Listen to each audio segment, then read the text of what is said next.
Lição de número 8, Isaac, herdeiro da promessa, vai ser ministrado no dia 24, no próximo domingo, amanhã, 24 de maio de 2026, o textuário diz: e semeou Isaac naquela mesma terra e colheu naquele mesmo ano 100 medidas, porque o Senhor o abençoava. Está no livro de Gênesis, capítulo 26 e versículo de número 12. A verdade prática diz: Deus abençoou Abraão em tudo. A Isaac, o filho da promessa, também seria abençoado. Diz assim: quando Deus age, olha só a coisa linda, ninguém pode impedi-lo, né? Nenhum dos seus pensamentos podem ser impedidos.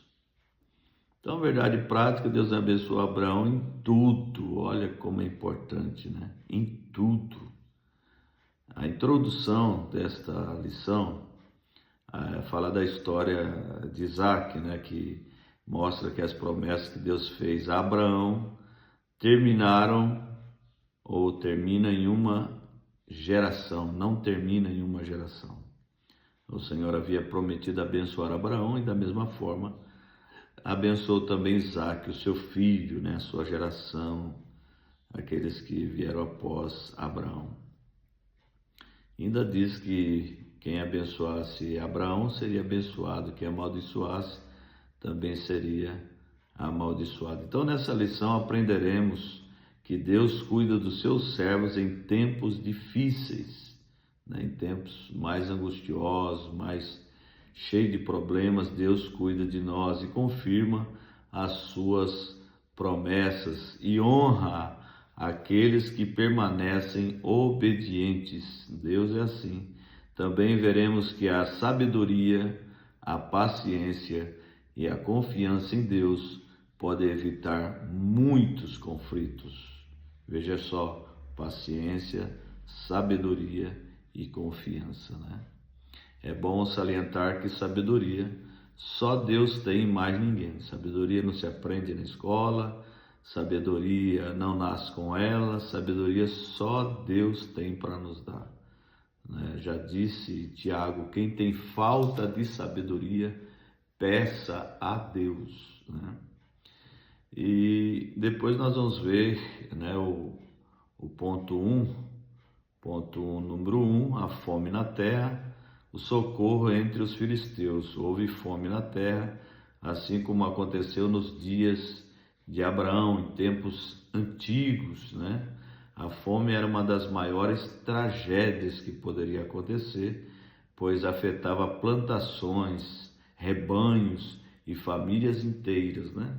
Diante dessa crise, Isaac pensou em ir ao Egito, lugar conhecido por possuir recursos e alimento, né? Porém, Deus apareceu a Isaac e lhe ordenou que permanecesse na terra que ele mostraria. Isaac então foi para Gerar, né? Região dos filisteus, governada por Abimeleque. Essa atitude nos ensina que nem sempre a solução humana é a direção de Deus. É o que muitas pessoas se equivocam, né? Abre uma porta, mas quem abriu? Foi Deus ou foi o homem? Estou com uma oportunidade. É a oportunidade humana ou é a oportunidade divina? Então, Isaac nos ensina uma lição muito grande, né? Apesar de o Egito ser um lugar próspero, um lugar de alimento, de recursos, Deus falou com ele, ele permaneceu no lugar e foi para Gerar, né, a terra dos filisteus, região dos filisteus, governada por Abimeleque. Essa atitude nos ensina que nem sempre a solução humana é a direção de Deus. Muitas vezes queremos fugir das dificuldades. Tem muita gente que foge das dificuldades, mas a dificuldade vai atrás dela. É uma prova que ela vai passar em qualquer lugar do planeta, seja ele numa vila pequena, numa cidade grande, uma megalópolis como Paris, como Nova York, como São Paulo, capital.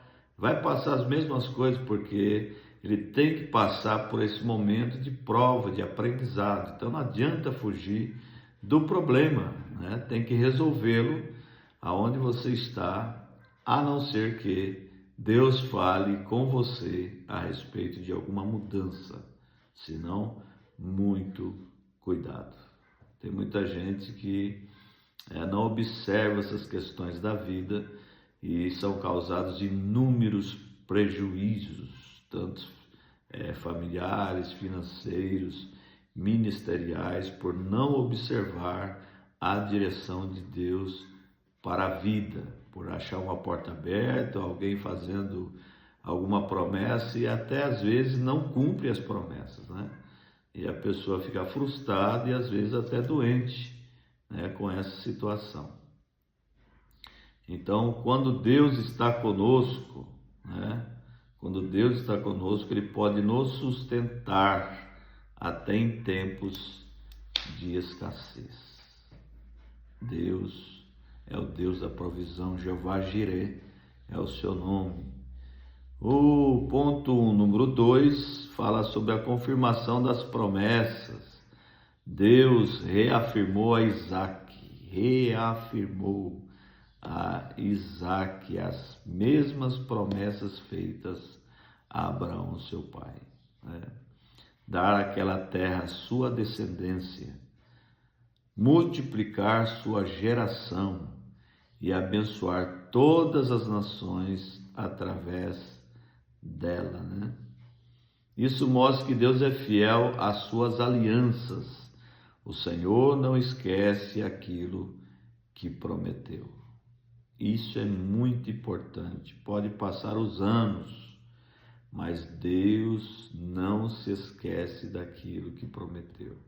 Nós esquecemos facilmente, né? Esquecemos de coisas corriqueiras que nós fazemos todos os dias, mas Deus não se esquece das suas promessas. É tão bom isso aqui, né?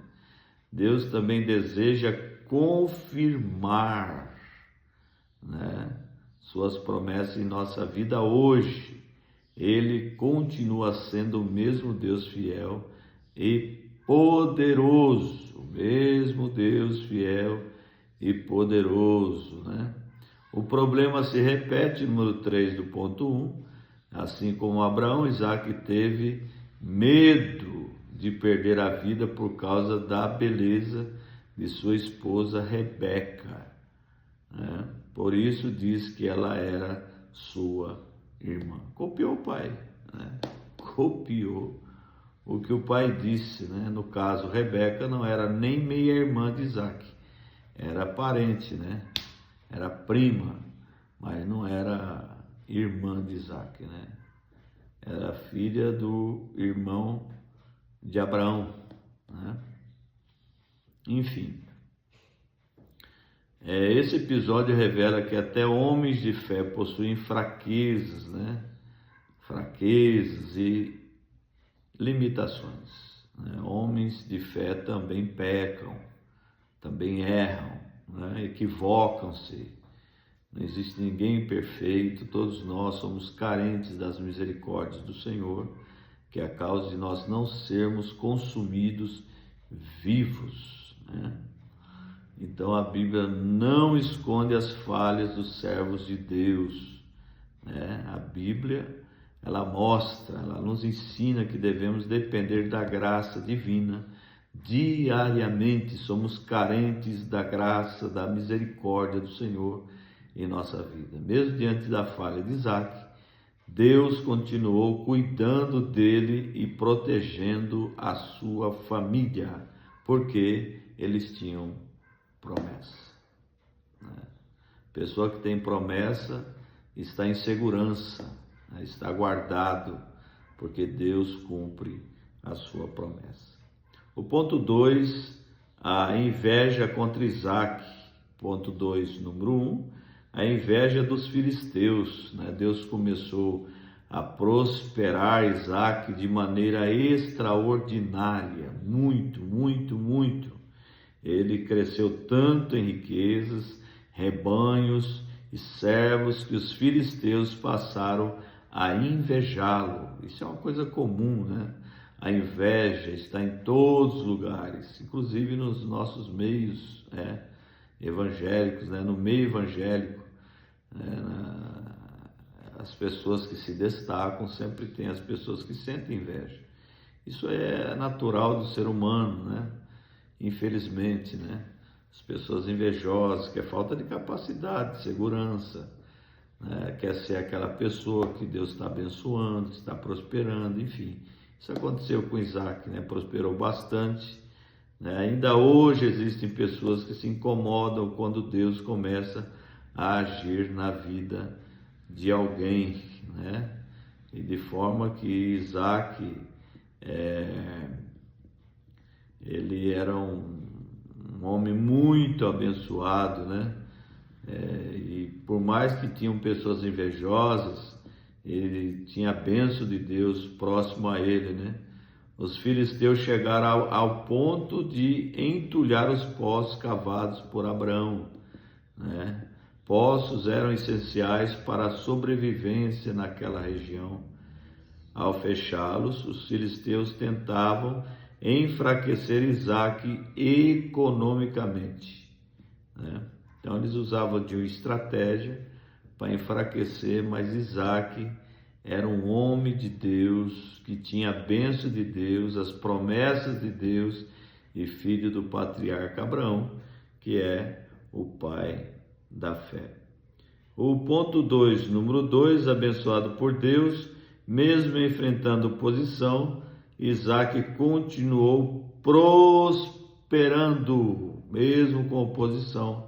Quem tem a chamada e a bênção de Deus vai continuar prosperando. Pode alguém querer lhe fazer mal, você vai continuar prosperando. Pode alguém te trair, você vai continuar prosperando. Pode alguém ser falso contigo, te enganar, mas você vai continuar prosperando, porque você tem as bênçãos de Deus e Deus garante vitória. A prosperidade de Isaac não vinha apenas do esforço humano, mas da ação divina. O texto bíblico afirma claramente que o Senhor o abençoava. Que coisa linda, né? O Senhor o abençoava. Quando Deus decide agir, ninguém pode impedir. A inveja não impede, a perseguição não impede, a crise não impede e o inimigo não impede. A bênção de Deus alcança aqueles que permanecem fiéis e obedientes, né? E o número 3 do ponto 2, Isaac haja com diplomacia, né? Ele, ao invés de brigar pelos poços, Isaac preferiu se afastar e cavar outros poços.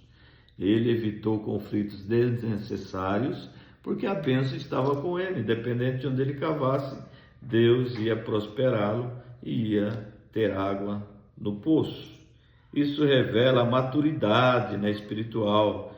Nem toda batalha vale a pena. Nem toda batalha vale a pena. Há momentos em que Deus honra mais a paciência do que a discussão. Vale repetir, Deus honra mais a paciência do que a discussão. Então Isaac enviou novos poços, né? Cavou, melhor dizendo, novos poços. Primeiro foi Ezeque, quer dizer contenda. Depois foi Sitna, quer dizer inimizade. E depois foi Reobote, quer dizer lugares largos. Em Reobote, finalmente, houve paz. Reobote, houve paz. Isaac reconheceu que Deus havia aberto espaço para prosperar. A sabedoria de Isaac nos ensina a confiar que Deus pode abrir novas portas quando algumas se fecham. Deus pode abrir novas portas quando algumas se fecham, né? Então isso é muito importante para a nossa vida, né? Que Deus está cuidando de nós nos mínimos detalhes, não está deixando as coisas afundarem, não, está socorrendo, está dando a mão, está amenizando a tempestade para não causar um naufrágio. E o nosso barco continua no mar da vida, está navegando, está tranquilo, porque Deus cuida desta navegação. E depois o ponto 3, Deus aparece a Isaac. Ponto 3, número 1, promessas para Isaac.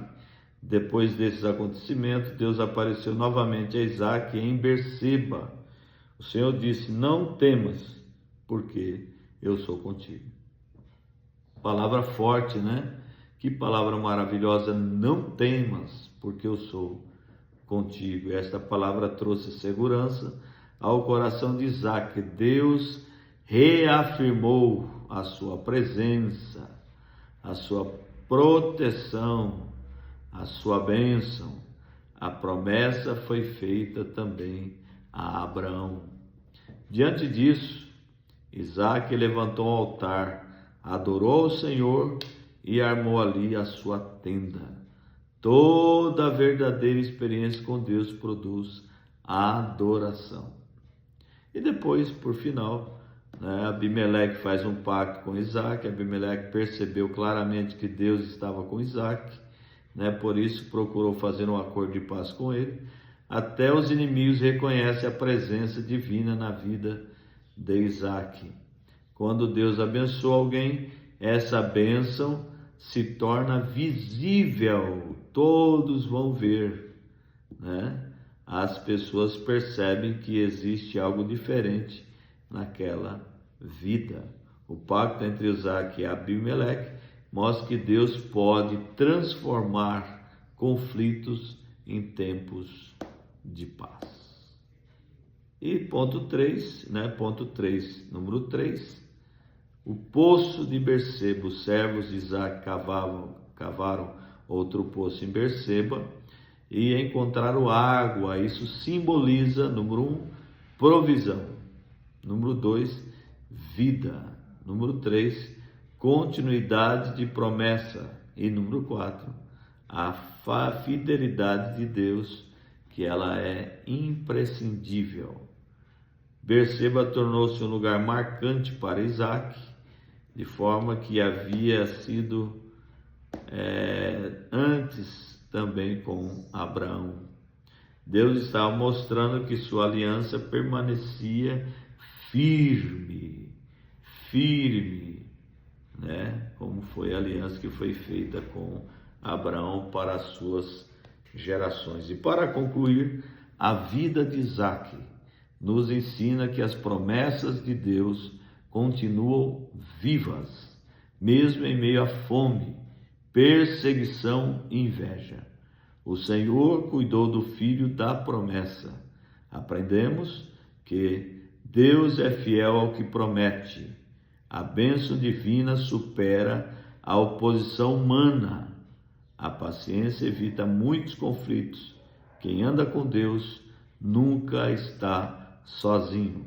Assim como Isaac foi abençoado, Deus também deseja derramar sua graça sobre aqueles que confiam nele e permanecem obedientes à sua palavra. Que Deus em Cristo vos abençoe, tenha uma excelente aula e que seja uma aula abençoada para os seus alunos. Um grande abraço, Deus abençoe.